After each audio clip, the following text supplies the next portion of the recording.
Hello, everyone, and welcome to Hera TV. My name is Laleh Hancock. I'm going to be your host for today.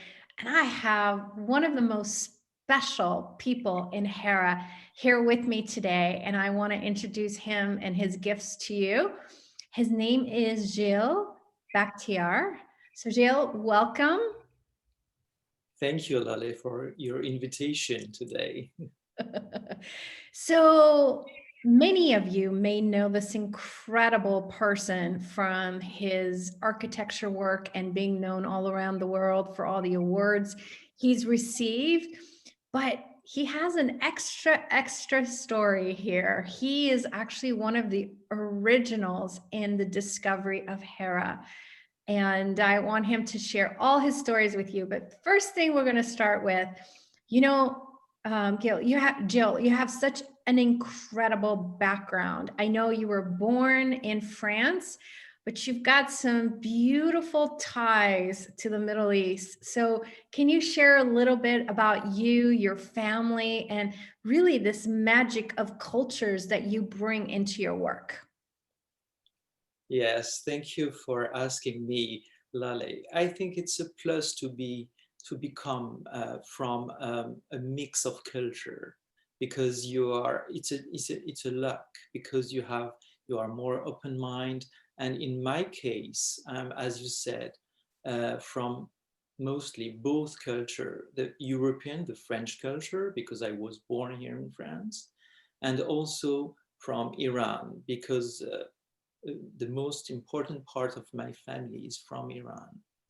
Of course, I never left, I mean, in Iran. I never lived in Iran, but I used to go in summertime to visit my family every year until the end of 70s, right before the revolution, because of course, actually talking about my very personal part, I mean, concerning my family, my grandfather was the last prime minister of Iran when the revolution came. So everything changed a lot. So it was not possible after that for me to go to Iran again. And I had the feeling that a part of my body was, cut from my body. I felt divided in two.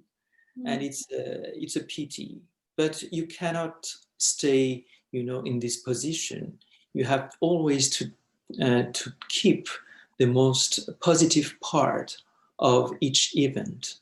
So I kept this part of my culture in me.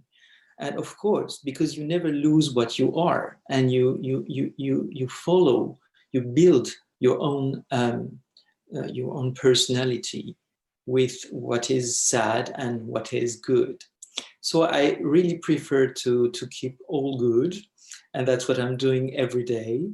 So there is no frustration because I was very lucky traveling around the globe all of my life, except now, of course, for the reason that we all know.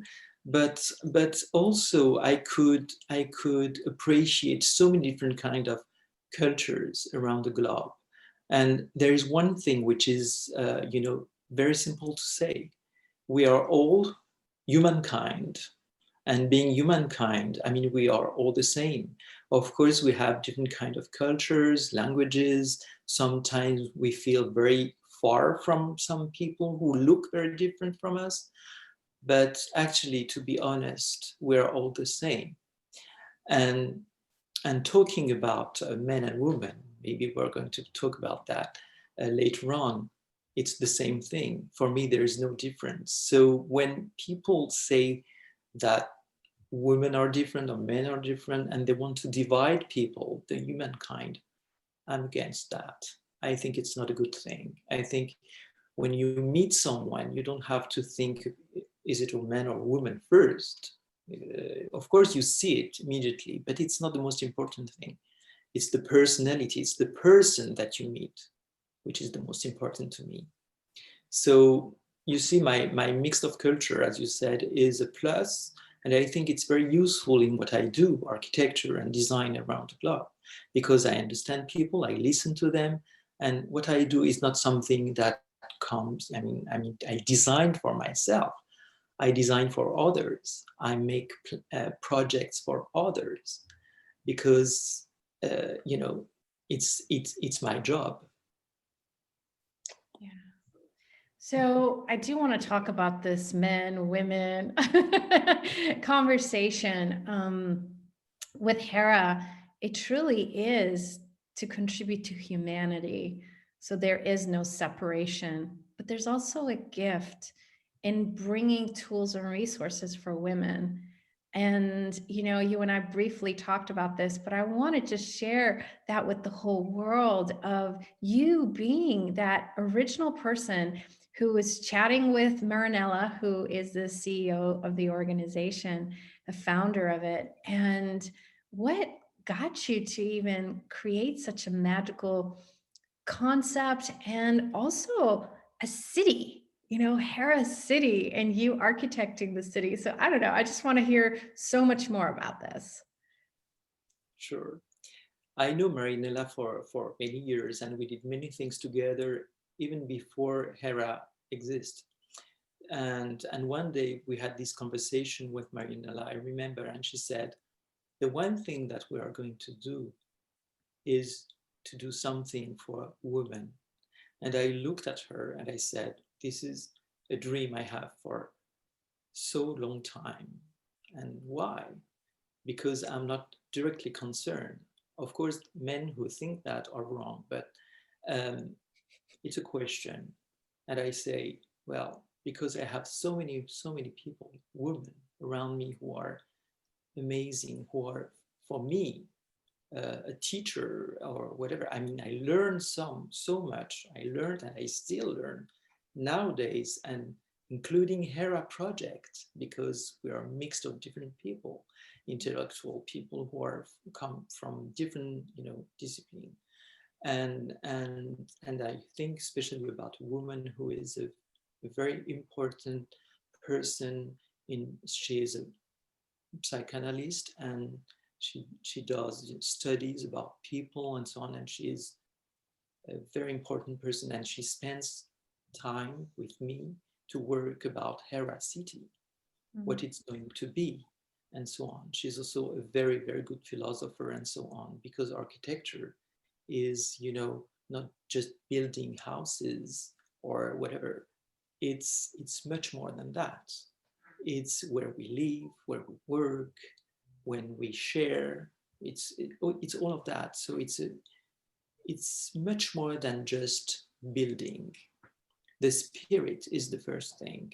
And each country in the world is concerned, because every time you build in relation with the culture where you are. It's not anymore for a long time doing the same building all around the globe. It's something that we did before, but I must say that nowadays it's totally part of the past. So what we do, even if we're going to do, I hope so, many Hera cities around the globe, it will be every time different, because we have to understand what people need, and they have to be part of the project. You know, in the past, architects were used to say, what was the best thing for you?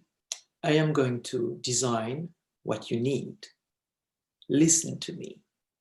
It's not like that anymore. It's much more the quality of the relationship, of what you share, that is the inspiration and the needs nowadays. We don't have the same conditions as before. We had before, you know, that even using concrete is getting more and more difficult, because it's not any kind of sand that you use. It's a specific one or several ones.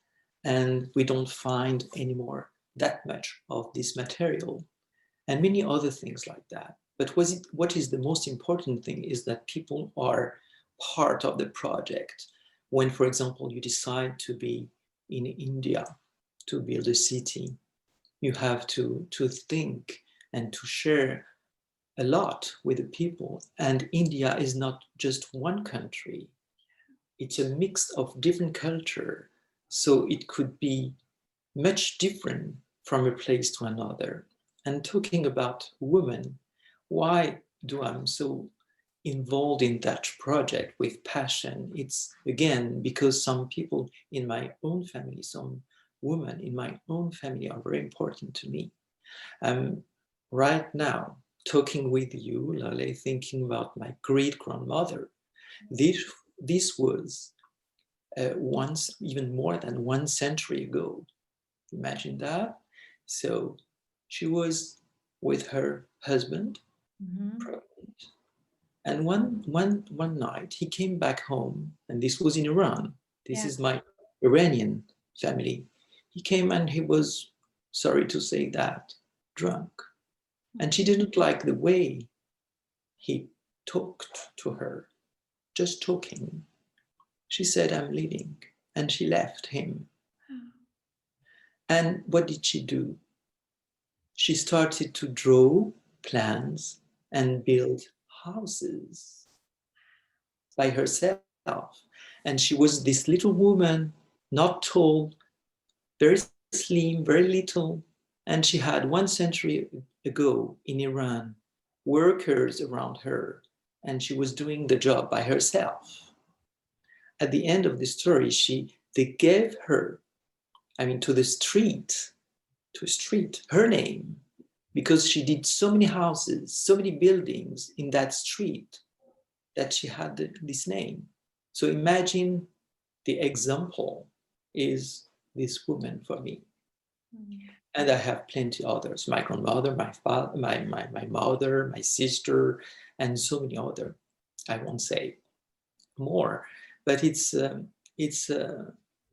I think any man has to learn from women because, as we said with Marianella, the most important thing to do in Hera City is the university, the campus. People have to learn, and not only women to be empowered, of course, and to have what is, normal, just normal to have, but also men, because to mix people again, they know each other much more, much better, and there is no, they're not scared. Because I'm convinced of one thing is that men who are not doing well, what they are supposed to do with women, at home, in their work, anywhere, it's because they don't know them. Because when you're scared, it means that you don't know the person, you don't know the people, and you need to be, cold and making a distance because of that, because you're scared. I'm not scared of women. Thank goodness. Where would we be without you? Actually, this is so beautiful. And it's interesting because I was born in Iran and I left 24 hours after the revolution.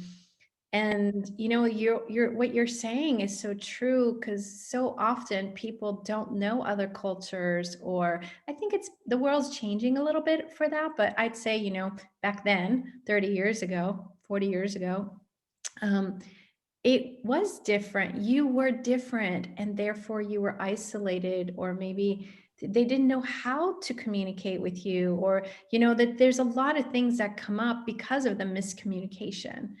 And when we break those barriers, where we create an environment that is inclusive and empowers all, we are going to create a different kind of next generation. We're creating a different generation of today, but we're also allowing the generations to come not to even think or worry about this,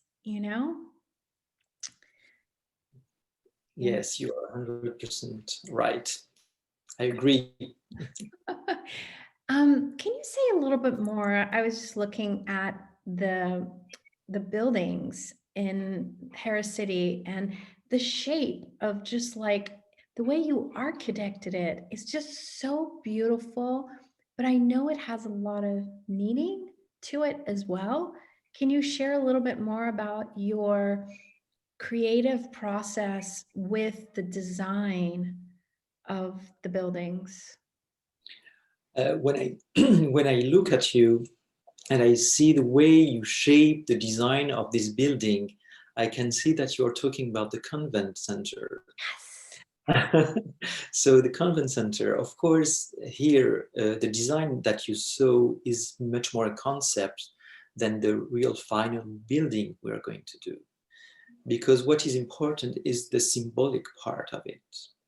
So it's a sphere and in terms of symbol.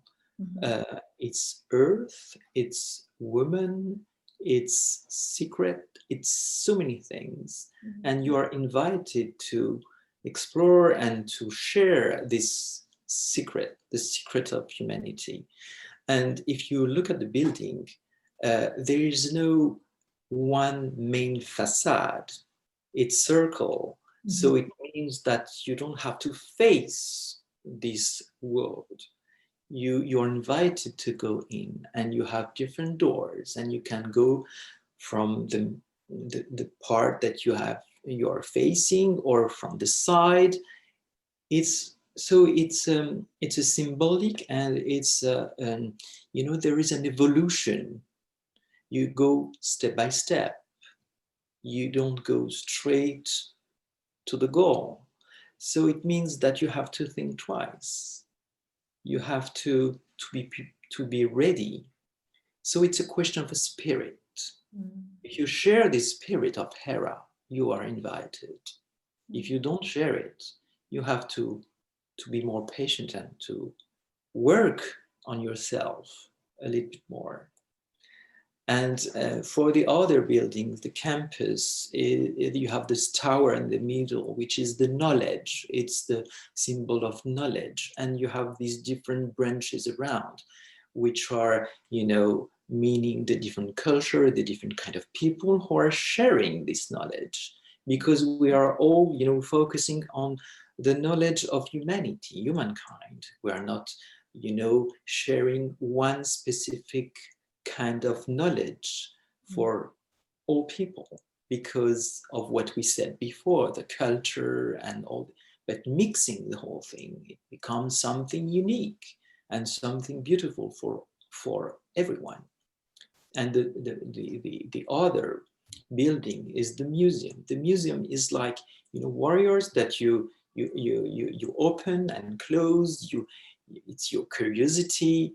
You want to visit that part of the museum because you are interested in that kind of civilization or another. So it's like a box that you open and close, and many other things. But I can talk about architecture during hours, so I just wanted to tell you that.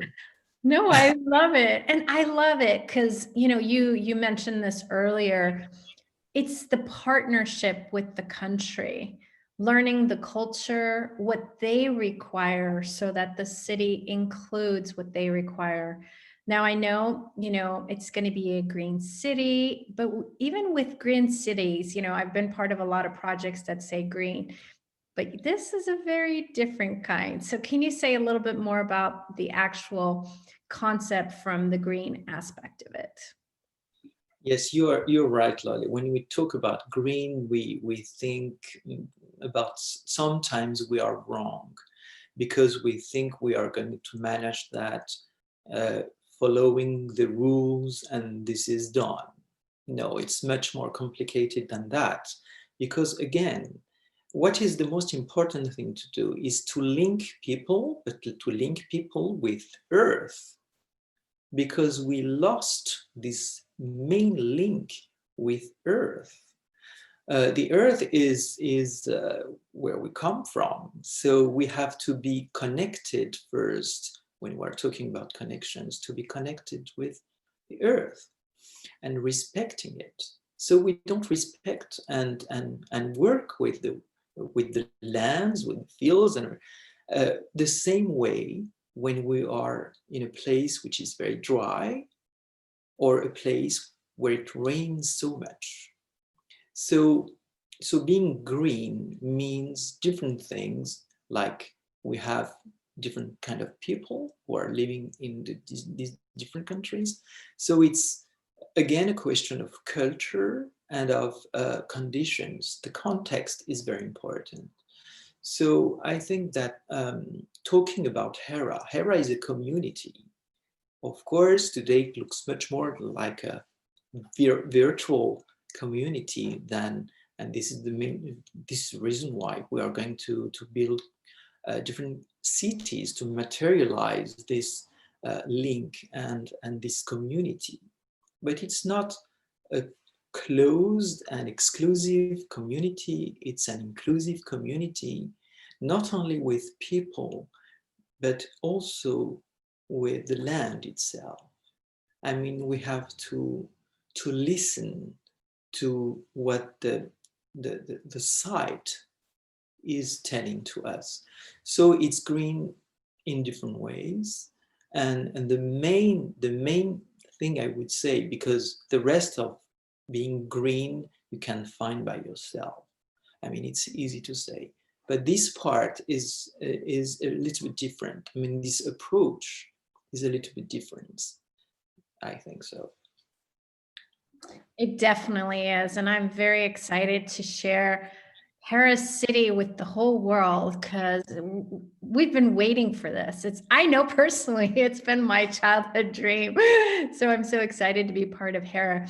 Can you just a little last minute words of, words of empowerment for women out there? Like, what would you encourage or inspire them to, choose more?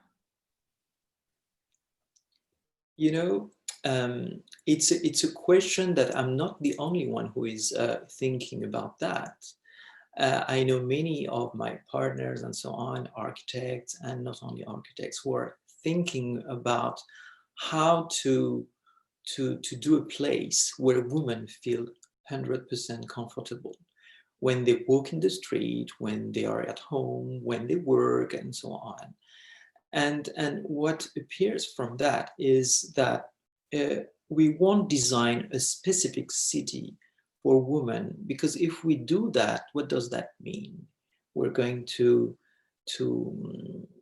take all the cliches that, for example, we are going to put pinky chairs in a living room and saying this is for women? Of course not. So we're doing something totally different. Something which is not something that you immediately see when you arrive.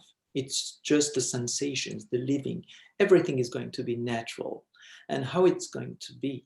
For example, we noticed that in the public spaces, when you are outside and you go from one place to another, you have a bench and you notice that women sit on it just a few seconds, a minute, not more, a very short time, because they don't feel comfortable. Why?